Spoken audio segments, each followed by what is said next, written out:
Welcome back. The government said the first order of business after the enactment of Article 23 is to boost the economy, but the specter of an ailing property market has loomed over such efforts. And can the rollout of mega projects, including the Northern Metropolis and the Third Runway, bring new impetus to Hong Kong's development?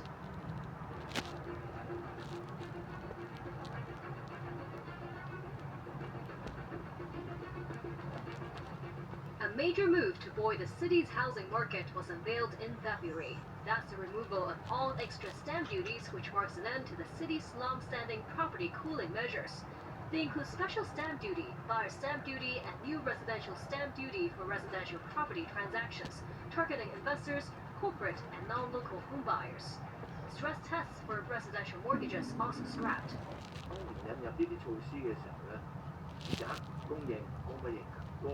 Financial Secretary Paul Chan said the current supply and demand of housing are relatively balanced now, so the curbs introduced will no longer be necessary.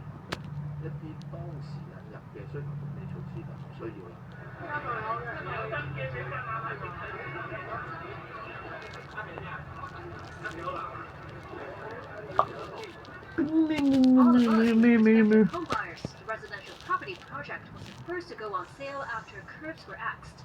The first round of sales of its units was oversubscribed by 22 times and were all snapped up within 4 hours. In March, the residential property transaction number jumped over 60% from the previous month.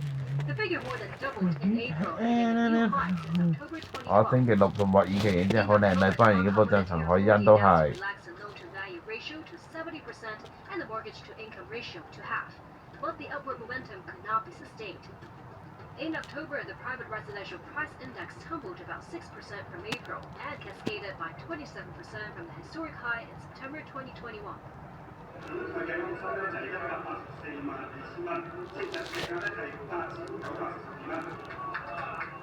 Compounded by the leasing woes of shopping malls and office buildings, at least 15 real estate stocks issued profit warnings in 2024. One of Hong Kong's 4 biggest developers, New World Development, is expected to report a loss of nearly $20 billion. Its third-generation scion Adrian Chang stepped down in September as New World CEO. He was replaced by former Secretary for Development Eric Ma. Nearly 2 months later, New World saw a change in leadership again. Ma stepped down. Taking over was Wang Xiumei, who was in charge of the real estate giant's mainland business. In the first half of 2024, the number of approvals from the buildings department on new construction projects plunged 47% compared with the same period last year. In March, the decades-old construction company Fengcheng Key Group announced its liquidation.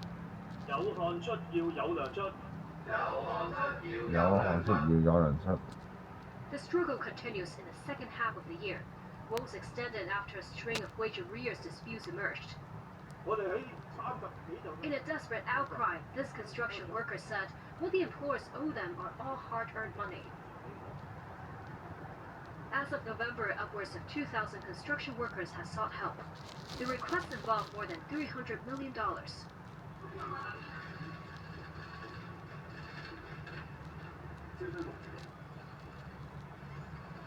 As of the end of November, the government had only sold 2 small residential plots of land in tenders. As of October, the first 7 months of this financial year, the government's revenue from land sales was only $3.7 billion. That was just about 10% of the annual revenue from land sales projected in the budget.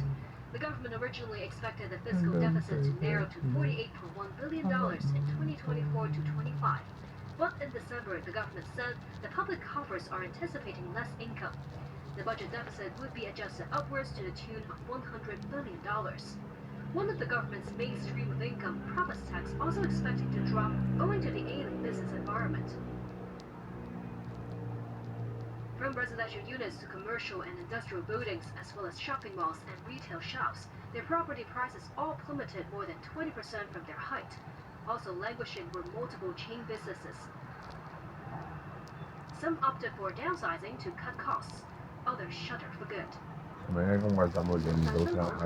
The city's conglomerate Da Chong Hong closed 28 of its food retail outlets. Chain fitness brand Physical announced a temporary closure of all its branches. That's followed by chain retail store CR Care. Still, Chief Executive John Lee said Hong Kong was in the period of economic transition, and it is normal for enterprises to shutter business for now. In the second half of the year, Hong Kong's stock market had experienced a roller coaster ride. At the end of September, Beijing launched a slew of stimulus measures in hopes of buoying the market. That boosted the Hang Seng Index by more than 4,000 points through 8 trading days, which soared past the 23,000 level. It has hit a new high in more than 2.5 years alongside record-breaking turnovers. However, on October 8th, the National Development and Reform Commission held a press conference.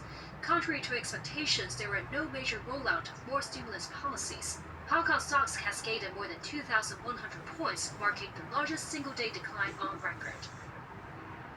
Also breaking records were the turnovers at more than $620 billion. For the first time, the Hong Kong Stock Exchange continued trading when the Typhoon Signal No. 8 was enforced in November. The new trading arrangements under conditions aim to consolidate the competitiveness of the Hong Kong stock market.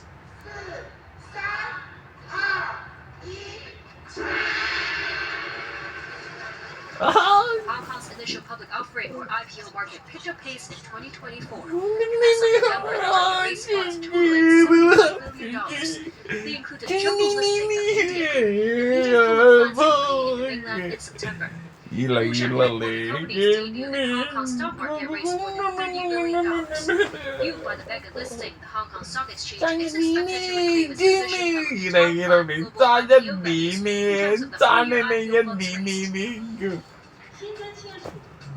今日2031年1月1號，唔係2022年1月1號先啊。2026年1月1號，我話係咪2026年係咪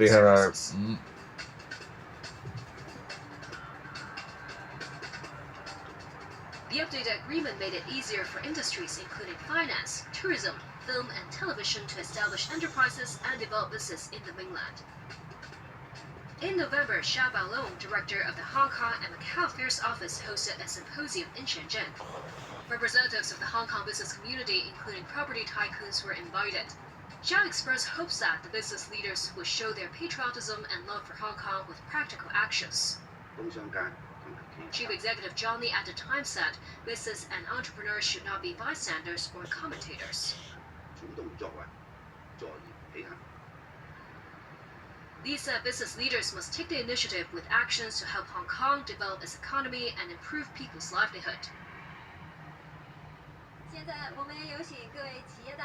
At the end of November, witnessed by Chief Executive John Lee and Director of Beijing's Liaison Office in Hong Kong, Zhen Yanxiong, real estate giants including Henderson, CKS Holdings, Sun Hung Kai Properties, and New World Development signed letters of intent pledging support to the development of the northern metropolis. Also signing the document were some 60 Chinese-funded enterprises.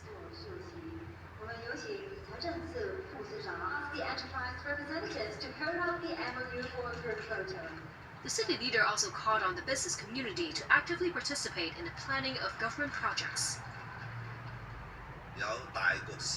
John Lee said business leaders should be able to see the promising future that the northern metropolis has to offer, and joint efforts between the government and the business community could bring more substantial investments and projects with economic and social benefits. 3、2、1